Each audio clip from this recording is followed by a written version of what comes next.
जय हिंद साथियों, आप सभी का स्वागत है आपके अपने YouTube channel rise up with Kannu में। जैसा कि आप सभी लोग जानते हैं कि आप सबके लिए एक सीरीज शुरू किया गया है जिसका टाइटल क्या है, आपको बना दूंगी जीरो से हीरो इंग्लिश में, जिसके लिए आपको क्या करना है 30 डेज मुझे देना है और every day you have to give me 30 minutes only.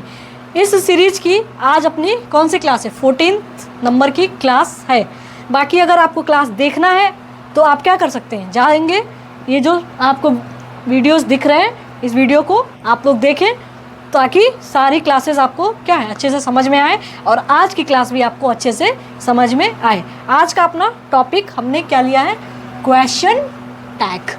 ठीक है, तो आइए आज जानते हैं क्वेश्चन टैग के बारे में। इस टॉपिक का इम्पोर्टेंस इतना है कि क्या है कि सारे एग्ज़ाम में ये पूछता है और मोस्टली कि जो लोग स्पेशली स्पीकिंग करना चाहते हैं, स्पीकिंग सीखना चाहते हैं, तो उसमें ये जो आज हम लोग का जो क्लास है ना वो बहुत ज़्यादा रेलेवेंट होने वाला है।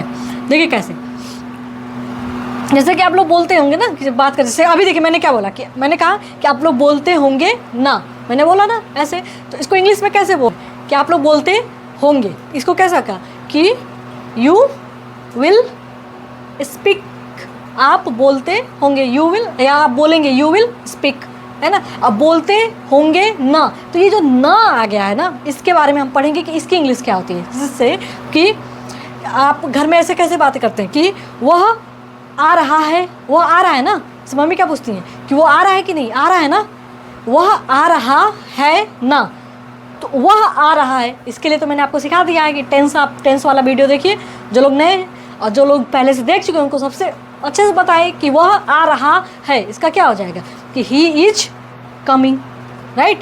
लेकिन वो आ रहा है ना, तो अगर ये ना लग गया तो इसको हम कैसे बनाएंगे उसके बारे में आज हम पढ़ने वाले हैं। ठीक है, क्वेश्चन समझ में आ गया ना कि टॉपिक आज हमारा क्या है, बहुत ही ज़्यादा इंपॉर्टेंट है। तो जैसे अपना तरीका है कि क्वेश्चन टैग पहले होता क्या है ये हम देख लेते हैं। तो देखिए मैंने क्या बताया था कि कोई भी डिफिनीशन पढ़ना है ना तो इसको क्या करना है कि आपको इसको तोड़ना है। क्या लिखा है, क्वेश्चन टैग, यानी कि क्वेश्चन क्या हुआ है, टैग है। जैसे हम लोग जब शॉपिंग करने जाते हैं, ड्रेस वगैरह खरीदते हैं, तो अब देखते हैं ना कि उसमें क्या होता है, टैग लगा रहता है ना कि किस चीज़ का है। तो जो सेंटेंस है उसमें किसका टैग लगा हो, क्वेश्चन का। जैसे तो उसको हम क्या कहेंगे, क्वेश्चन टैग। जैसे कि आप बोलेंगे कि वह आ रहा है ना, चलिए पहले हिंदी में लिख लेते हैं, वह आ रहा है, वह आ रहा है ना, है ना। तो इसमें क्या है कि क्वेश्चन पूछा जा रहा है कि नहीं, तो इसको इंग्लिश में कैसे बोलेंगे वो जानने वाले हैं। तो वह आ रहा है, तो ये तो आपको सबको पता है कि वह का क्या होता है, ही, रहा है, रही है, कौन सा है, प्रेजेंट कंटिन्यूअस टेंस। तो क्या होगा उसका हेल्पिंग वर्ब क्या होता है, हेल्प इज एम आर, तो he is coming, he is coming. ठीक है, अब ये नौ का यहाँ पे हो जाएगा इजेंट, इजेंट, इजेंट, इजेंट ही, इजेंट ही, और फिर क्वेश्चन। ये तो लिखने में हो गया। अब इसको बोलने के लिए हम कैसे सीखते हैं वो आज के क्लास में सीखने वाले हैं। तो ये इजेंट ही क्यों हुआ ये आज हम जानेंगे। बाकी ही इज कमिंग, तो ये आपको पता है कि ही इज कमिंग क्यों हुआ है, क्यों हुआ है, क्योंकि वह आ रहा है। ये अपना कौन सा टेंस है, प्रेजेंट कंटिन्यूअस टेंस। ठीक है, प्रेजेंट कंटिन्यूअस टेंस कैसे बनाते हैं, कोई भी सेंटेंस कैसे बनाते हैं, सबसे पहले अपना लगाते हैं सब्जेक्ट, फिर हम क्या लगाते हैं, हेल्पिंग वर्ब, पता है ना फार्मूला अपना। उसके बाद से हम क्या लगाते हैं, मेन वर्ब, फिर उसके बाद से ऑब्जेक्ट है तो ऑब्जेक्ट लगा दिया, फिर एक्सेट्रा लगा देते हैं। ये अपना क्या है, फार्मूला है कि कोई भी सेंटेंस हम इंग्लिश में कैसे बनाएं, राइट। तो अब देखिए, चूँकि प्रेजेंट कंटिन्यूअस टेंस का हेल्पिंग वर्ब क्या होता है, इज एम आर, सब्जेक्ट इसमें क्या है, ही, तो ही का क्या, ही हो गया। हेल्पिंग वर्ब ही के लिए क्या लगेगा, इज, पता है ना आप लोगों को कि ही अपना क्या है, सिंगुलर है, तो ही इज लग गया। मेन वर्ब आपको बताया था फार्मूला कि मेन वर्ब का फोर्थ फॉर्म लगेगा, तो कम का फोर्थ फॉर्म क्या होता है अपना, कमिंग। ठीक है, तो ही इज कमिंग। ये तो आपने पढ़ लिया है ना। लेकिन आज हम क्या जानेंगे कि अगर वह आ रहा है, इसके बाद अगर आ जाए न, वह खा रहा है ना, पार्टी में मज़ा आ रहा है ना, तो ऐसे जब हम बोलते हैं तो इसको इंग्लिश में कैसे बोले, उसके बारे में आज सीखने वाले हैं। ठीक है, तो आइए क्लास इंगेज करने के लिए कैसे शुरू करते हैं। ठीक है, पहले डिफिनीशन लिख लेते हैं कि क्वेश्चन टैग, अपना जो क्वेश्चन टैग है ये है का, इसको क्या कहते हैं कि शॉर्ट, स्पेलिंग दिख रहा होगा ना आप लोगों को,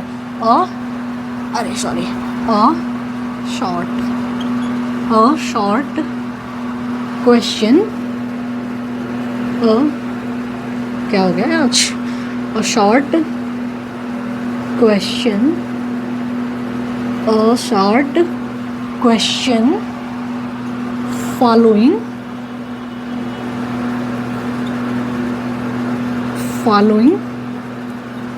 following a sentence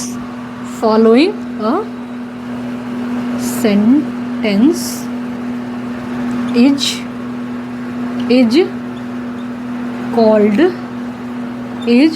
called question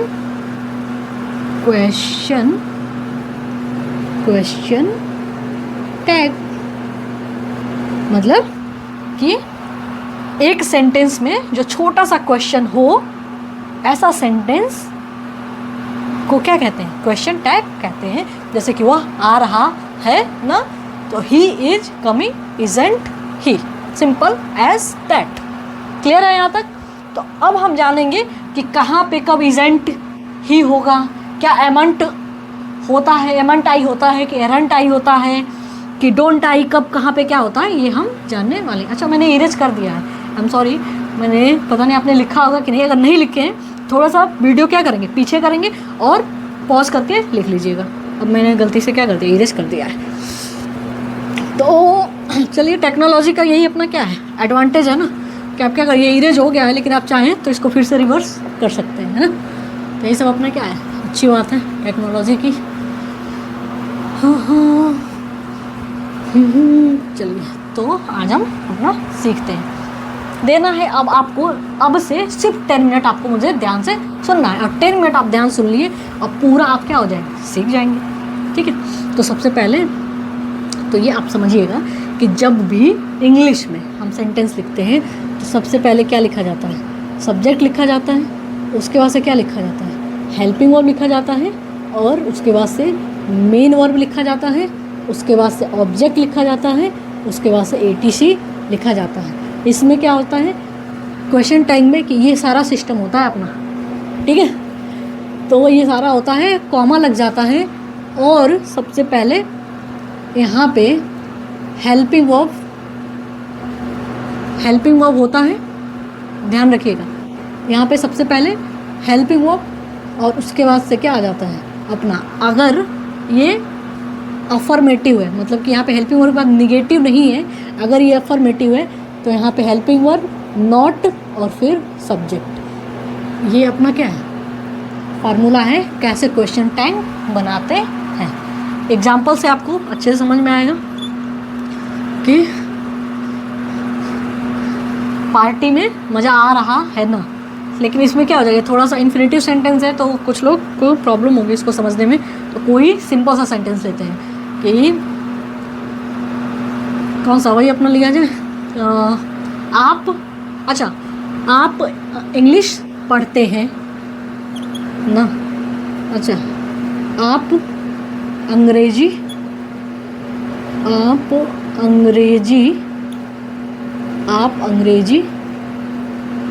पढ़ते हैं, आप अंग्रेजी पढ़ते हैं ना। मान लीजिए आपसे मैं पूछूं, या आप क्लास करते हैं ना, डेली आप क्लास करते हैं कि नहीं, मेरा इस तरीके से, तो आप अंग्रेजी पढ़ते हैं ना। तो देखिए इसको कैसे बनाएंगे, आप अंग्रेजी पढ़ते हैं, ये तो आप सबको पता है कैसे बनेगा। आपका क्या हो जाएगा, यू। देखिए आपका और तुम का दोनों का क्या होता है, यू होता है, दोनों में कोई अंतर नहीं है।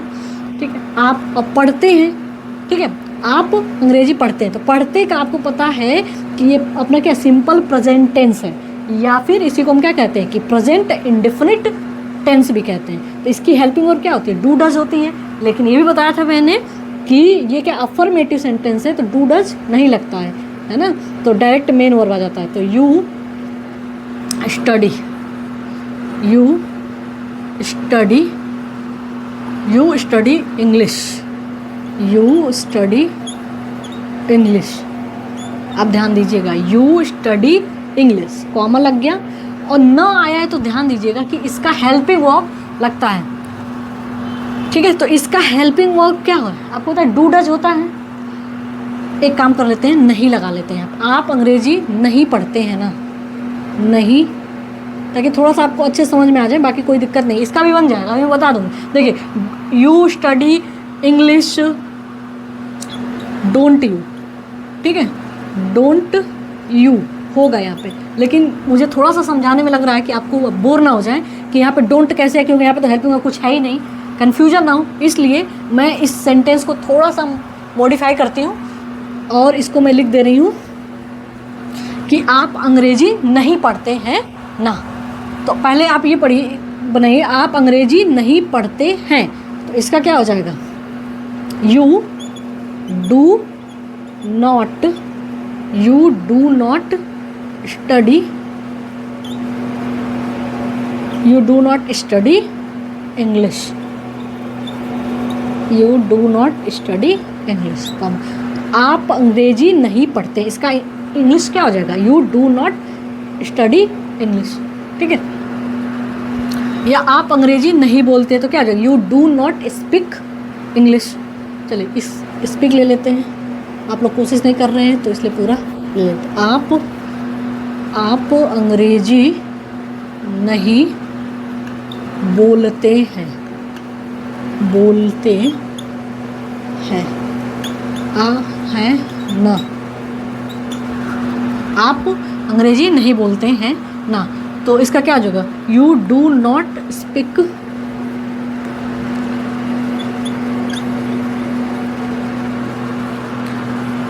ठीक है, you do not speak English. अब आपको सीखना, ये देखिए, आप अंग्रेजी नहीं बोलते हैं, इसका तो जो भी अपना क्लास फर्स्ट से लेकर के 13 तक कर लिया तो उसको बड़े अच्छे से पता है कि आप अंग्रेजी नहीं बोलते हैं, इसका इंग्लिश क्या हो जाएगा? You do not speak English, है ना। लेकिन अब न वाला आज हम सीखेंगे। तो न में देखिए, यहाँ पे मैंने क्या होता है कि हेल्पिंग वर्ब हो जाएगा, तो हेल्पिंग वर्ब यहाँ पे क्या लग रहा है? डू, तो हेल्पिंग वर्ब हो गया। और उसके बाद से नॉट का यूज कब होता है? जब यहाँ पे नॉट ना हो तो यहाँ पे नॉट का यूज हो जाएगा, ठीक है। तो यू, तो यहाँ पे क्या हो गया? डू, और सब्जेक्ट क्या? यू है ना, तो डू यू, डू यू और क्वेश्चन मार्क। बस इतना सिंपल है कि you do not speak English, do you, ऐसे बोल कि आप अंग्रेजी नहीं बोलते हैं ना, तो क्या इसको इंग्लिश में कैसे बोलेंगे? You do not speak English, do you, okay. और आप अंग्रेजी बोलते हैं, अगर यहाँ पे नहीं ना हो, एक और समझिएगा, आप अंग्रेजी बोलते, आप अंग्रेजी बोलते हैं ना, तो देखिए आप अंग्रेजी बोलते हैं तो इसका क्या हो जाएगा? यू स्पीक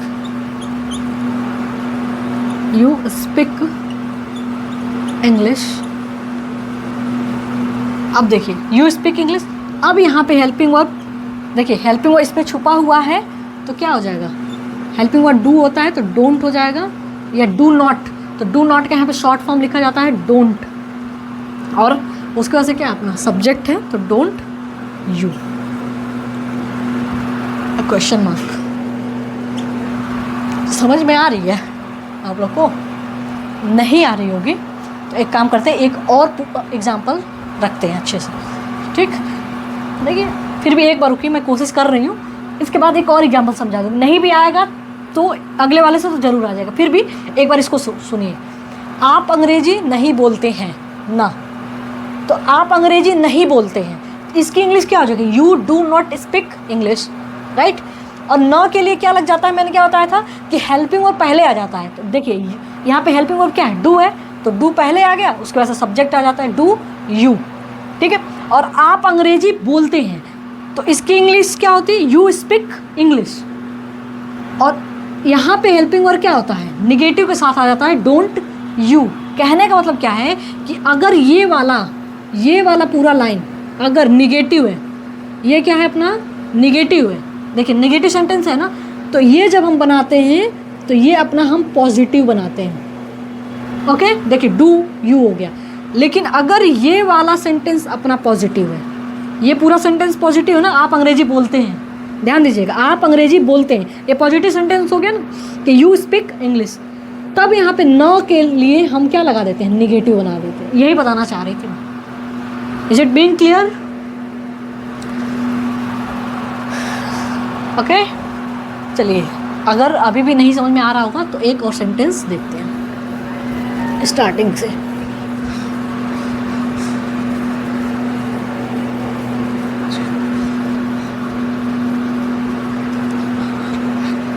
जैसे किसी दोस्त को आपने इनवाइट किया है, मम्मी पूछ रही हैं कि वह आ रहा है ना, मम्मी पूछती है ना ऐसा, तो वह घर आ रहा है ना, वह घर आ रहा है ना, वह घर आ रहा है ना। ठीक है, तो इसको कैसे बनाएंगे? वह घर आ रहा है, इसका तो मैं श्योर हूँ कि आप में से सबको पता है कि क्या होगा। वह का क्या हो जाएगा? ही। रहा है, रही है तो इज लग गया। He is coming, he is coming, coming home, is coming to home, coming to home. वह घर आ रहा है ना, तो he is coming to home. Clear है? अब ना जो आ गया इसके लिए क्या हो जाएगा? ये अपना क्या है? पॉजिटिव है ना, ये ध्यान दीजिएगा, ये यहाँ से यहाँ तक क्या है? पॉजिटिव, सकारात्मक है ना। नहीं शब्द तो नहीं आया तो इसलिए सकारात्मक हो गया, पॉजिटिव हो गया। तो यहाँ पे ये अगर सकारात्मक है तो इसकी जो क्वेश्चन टैग बनेगा वो निगेटिव बन जाएगा। जैसे कि he is coming to home isn't, isn't he, isn't he. देखिए इज है तो इज हो गया, और पॉजिटिव है तो ये वाला क्या बनेगा? नेगेटिव बनेगा, और सब्जेक्ट जो है वो सब्जेक्ट लग गया, इजंट ही। मतलब क्या है इसका? कि वो घर आ रहा है ना, तो ना कहने का मतलब क्या होता है कि डाउट है कि वो आ रहा है कि नहीं आ रहा है, मतलब आ रहा है ना, क्या आ रहा है, तो इजंट ही, तो क्या है ना, वो आ रहा है ना, तो इजंट ही लग गया। समझ में आ रहा? दूसरा इसको देख लीजिए, इसी का निगेटिव, वह घर नहीं आ रहा है ना, वह घर नहीं आ रहा है ना, वह घर नहीं आ रहा है ना। तो देखिए वह घर नहीं आ रहा है, इसका क्या हो जाएगा? ही इज नॉट, पता है कि he is not coming, he is not coming to home, he is not coming to home, comma, inverted comma. और यही ध्यान रखना है कि यहाँ पे ऑलरेडी नॉट लग गया है, तो अब यहाँ पे नॉट नहीं लगेगा, अब यहाँ पे पॉजिटिव सेंटेंस बन जाएगा, is he,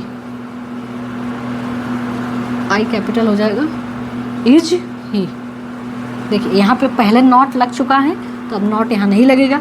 he is not coming to home, is he. वो घर नहीं आ रहा है ना, तो he is not coming to home, is he. Okay, और वह घर आ रहा है ना, तो he is coming to home, isn't he. चूँकि नॉट यहाँ पे नहीं था इसलिए यहाँ पे नॉट लग जाता है। अगर ये समझ में आ गया तो अब आपको पूरा इसके जितने टाइप्स होते हैं सब समझ में आ जाएगा। पहले क्लियर करके कमेंट करके बताइए कि यहाँ तक समझ में आ गया, आगे बढ़ा जाए। आ गया? चलिए तो आगे बढ़ते हैं। अब देखिए यहाँ पे क्या क्या हो सकता है कि वह घर आ रहा है ना, ठीक है। दूसरा यहाँ पे क्या हो सकता है कि वह घर आ चुका है ना। ओके, तो जब चुका है लगेगा, आपको पता है, तो यहाँ पे क्या लग जाएगा कि ही हैज़ कम का क्या होता है, कम, केम, कम, थर्ड फॉर्म कम ही होता है, तो कम लग जाएगा। देखिएगा, चलिए मैं कोशिश कर रही हूँ फिर भी। अच्छा चलिए इसको ऐसे थोड़ा सा सिंपल समझा दे रही हूँ। यहाँ पे अगर था हो जाए कि वह घर आ रहा था ना, वह घर आ रहा था ना, तो अगर था हो गया तो आपको पता है कि ही वाज हो जाएगा, he was coming to home, वो घर आ रहा था, और न लग गया है तो ये ध्यान रखिएगा। अब यहाँ पे क्या हो जाएगा, बोलिए बोलिए जल्दी, वज़न्ट। क्या हो जाएगा, वज़न्ट हो जाएगा, वज़न्ट, देखिए वज़न्ट ही, ओके। और यहाँ पे अगर था हुआ,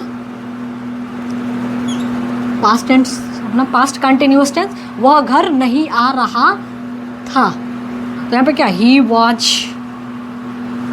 was not coming to home.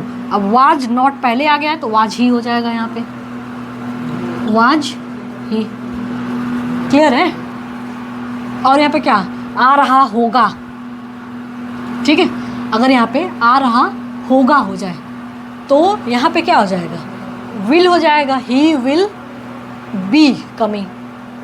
पता है ना टेंस, अगर ये क्लियर नहीं हो रहा है ना ये वाला, बस ये ना वाला तो छोड़ ही दीजिए। अगर ये आपको नहीं समझ में आ रहा है कि ही वाज कमिंग कैसे हुआ, वाज कहाँ से आ गया, तो इसके लिए आपको टेंस वाला जो वीडियो है ना, आप प्ले लिस्ट में जाइए, ठीक है। और उसमें पूरा टेंस मैंने पूरा फिंगर टिप्स पे ही बता दिया है, इतना इंटरेस्टिंग है वो, तो उसको देखिए। और वैसा वो तो मैं गारंटी दे रही हूँ कि वैसा आप कहीं नहीं पढ़ेंगे, कभी नहीं पढ़ेंगे, है ना। तो उसको जाके देखिए तो ये पूरा अच्छे से समझ में आएगा। तो he was coming to home, वह घर आ रहा था, तो he was coming to home, और वज़न्ट ही हो गया, ओके। अगर वह घर आ रहा होगा तो यहाँ पे क्या हो जाएगा कि ही विल बी कमिंग। तो विल बी क्यों हो रहा है, इसका रूल मैंने टेंस में बताया है। तो यहाँ पे क्या हो जाएगा, he will be coming to home, और विल बी हो गया तो यहाँ पे क्या हो जाएगा, ओंट बी, ठीक है। चलिए मैं बता दे रही हूँ कि वह घर आ रहा होगा, वह घर आ रहा होगा।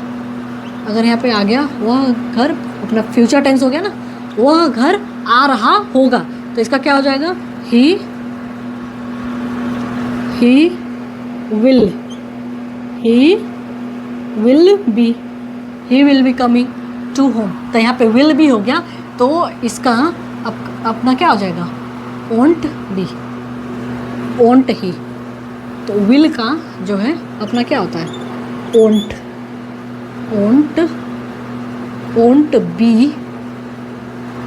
बी ही। इरेज करके फिर से, ओंट WONT ही। क्योंकि यहाँ पर देखिए हेल्पिंग और क्या, विल बी है ना, तो विल बी का नेगेटिव फॉर्म क्या हो जाएगा, विल नॉट बी, ओके। और ये विल नॉट को ना शॉर्ट फॉर्म में ये लिखते हैं ओंट, ओके। तो ओंट बी ही, क्वेश्चन क्लियर हो रहा है।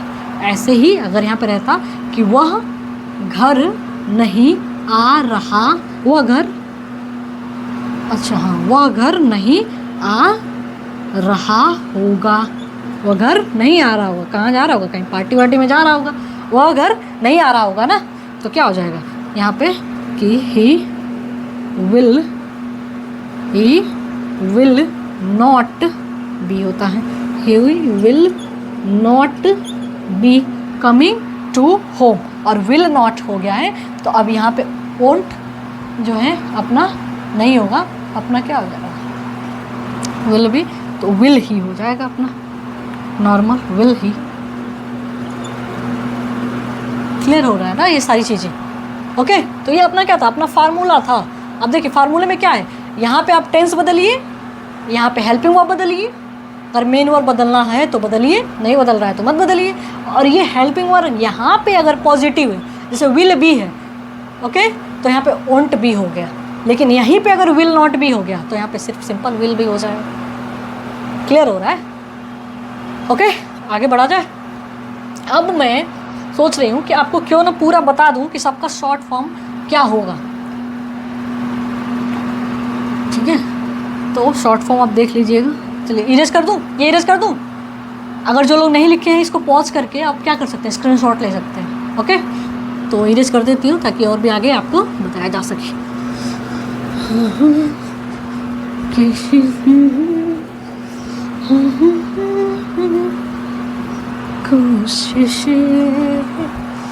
चलिए आप सिंपल पहले ये समझिए कि एक और एग्जांपल से समझते हैं। दूसरा थोड़ा मार्कर ले लूँ because it is not working properly.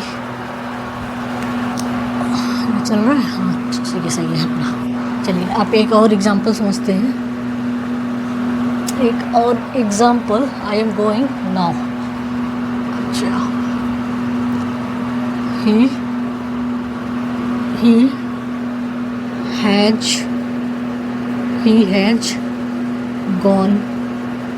he has gone, वह जा चुका है ना, तो क्या हो जाए, he has gone और hasn't he। ध्यान दीजिएगा क्वेश्चन में। देखिए वह जा चुका है ना, अच्छा हिंदी भी लिख देती हूँ, चलो हिंदी नहीं चलेगा। वह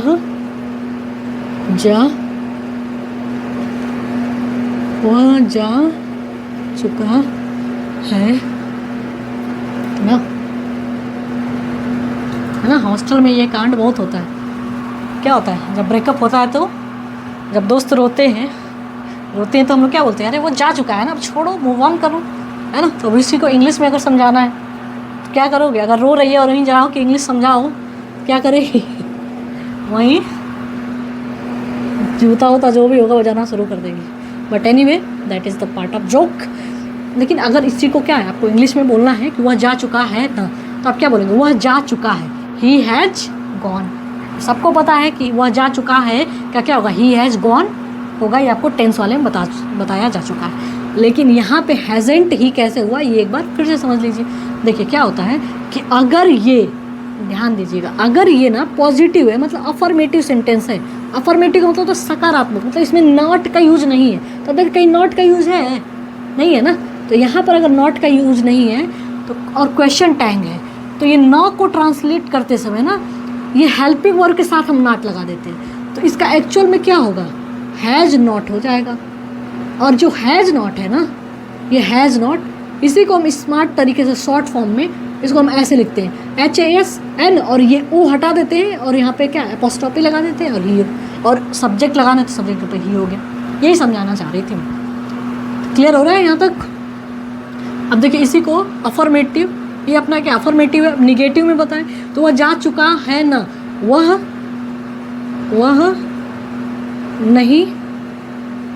नहीं जा चुका है, वह नहीं जा, या इसको अब नहीं जा चुका है, नहीं वह नहीं गया है ना, वह नहीं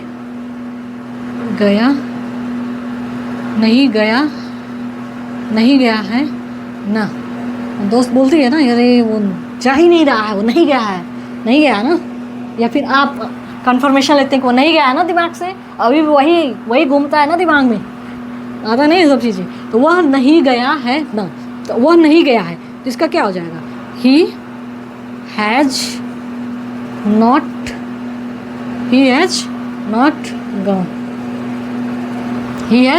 गॉन। एपोस्ट्रोफी लगा दी। अब देखिए ये मैं बताना चाह रही थी कि ये अपना क्या है, निगेटिव है, तो न के लिए हम पॉजिटिव में बनाएंगे। तो यहाँ पे क्या हो जाएगा, has he, simple, has he, that's it. ये देखिए ये पॉजिटिव है, तो इंग्लिश में न के लिए क्या हो गया, निगेटिव बन गया है। ये क्या है, निगेटिव है, आप देख रहे हैं, ये अपना क्या है, निगेटिव है, तो यहाँ पे पॉजिटिव हो जाएगा। मतलब पहला पॉजिटिव है तो दूसरा निगेटिव बनेगा, पहला निगेटिव है तो दूसरा पॉजिटिव बनेगा। बस यही समझाने की कोशिश कर रही हूँ मैं। अब मैं सिंपल आपको बता देती हूँ कि अगर डू नॉट जो है, डू नॉट है, ओके, तो इसको हम शॉर्ट फॉर्म में कैसे लिखते हैं आप देख लीजिएगा। इसको डोंट ऐसे लिख देते हैं, सबको पता होगा। डज नॉट है तो इसको हम डजंट लिख देते हैं, डज और एन लगा दिया और एपोस्ट्रोफी और टी, डजंट। और क्या हो गया, इज हो गया, और इज हो गया, तो इसका क्या हो जाता है, इज, इजंट। ओके, आर है तो इसका क्या होता है, अरेंट, है ना। एम है अच्छा नॉट तो लगाना, इज नॉट, ये सब नॉट है, समझ लीजिएगा। इज नॉट है तो उसका शॉर्ट फॉर्म इजंट होता है। आर नॉट है, आर नॉट, तो इसका क्या हो जाएगा? आरंट। एम नॉट है तो इसका क्या हो जाएगा? ए मंट। यही नहीं होगा, यही आपको बताना था कि कभी भी कोई भी वर्ड आप ऐसा नहीं देखें एमंट कभी नहीं होता है। ओके, एम नॉट है तो भी ये एरेंट में ही चेंज होता है, इसका आपको ख्याल रखना है। ठीक है, इसका मैं एक एग्जांपल के साथ, चलिए याद आ गया तो बता देती हूँ एग्जांपल के साथ कि आई एम कमिंग, जैसे मैं आ रहा हूँ ना, जैसे ऐसे बोलना है आप, या मैं आ रही हूँ ना, बोलते हैं ना आप लोग कि मैं आ रहा हूँ ना, मैं आ रही हूँ ना। तो जैसे कोई सेंटेंस है, मैं आ रही हूँ, मैं आ रही हूँ ना। लड़के क्या बोलते हैं? मैं आ रहा हूँ ना, उससे कोई फ़र्क नहीं पड़ता है। आप यहाँ पे ट्रांसलेट, मैं आ रही हूँ, तो इसका क्या हो जाएगा? I am coming, I am coming, comma लगा दिया। अब आपको बताया कि ये पॉजिटिव है तो यहाँ पे निगेटिव एमंट आई होना चाहिए, लेकिन एमंट आई कोई सेंटेंस, कोई वर्ड्स कुछ होता नहीं है, तो इसका भी क्या होता है? एरेंट, एरेंट आई हो जाता है। ये बताना था आपको। ओके, और चलिए, तो ये एमंट नहीं, एरेंट होता है, याद रखिएगा। ऐसे ही डिड नॉट का डिंट होता है, लिख दूँ? चलिए लिख ही दे रही हूँ। डिड नॉट, डिड नॉट का अपना क्या होता है? डिंट। और अपना क्या? वाज, वजंट, वाज नॉट है। देखिए शॉर्ट फॉर्म में बनाने क्या है, जो ये पूरा है ना अपना पहला, वो पूरा लिखना होता है। देखिए WAS पूरा लिख दिया, और नॉट का N लगा दिया इसके साथ, फिर एपोस्ट्रोफी और यहाँ पे T लगा दिया। ओके, वर नॉट का वरेंट हो जाएगा। सारा लिखूँ मैं कि आप लोग समझदार हैं इतना? वर, देखिए वर नॉट है तो वर N लगा दिया, एपोस्ट्रोफी वरेंट। ठीक है, हैड हो गया तो हैडेंट। विल सेल का लिख दे रही हूँ, देखिएगा थोड़ा सा इसमें कन्फ्यूजन होता है ना।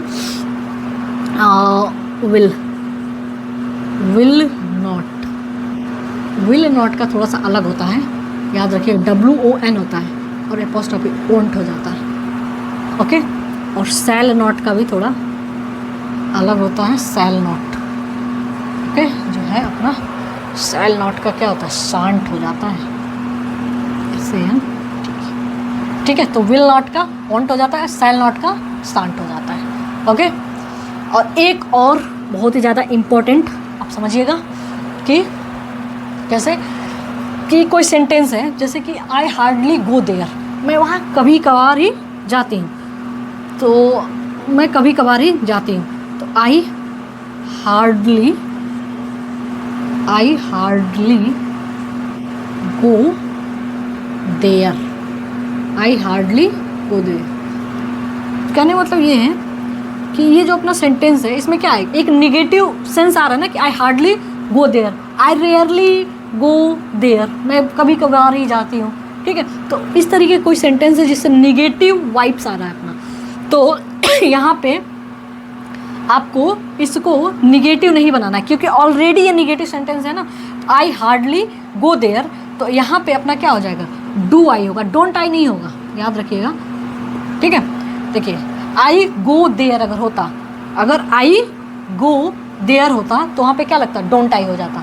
ओके, लेकिन यहाँ पे हार्डली हो गया है, और हार्डली क्या है? अपना निगेटिव सेंटेंस है, एक निगेटिव सेंस दे रहा है ना कि आई हार्डली गो देयर, मतलब मैं जाना नहीं चाहती हूँ लेकिन मुझे जाना पड़ता है, तो क्या बोलेंगे? I hardly go there, I hardly go there, तो यहाँ पे क्या जो डू आई। ओके, ये आपको बता रहा था। बाकी इससे आपका क्या होगा? Question tag, this is all about question tag. I hope कि आपको क्लास आपने एंजॉय किया होगा। बहुत बहुत धन्यवाद आप लोग का।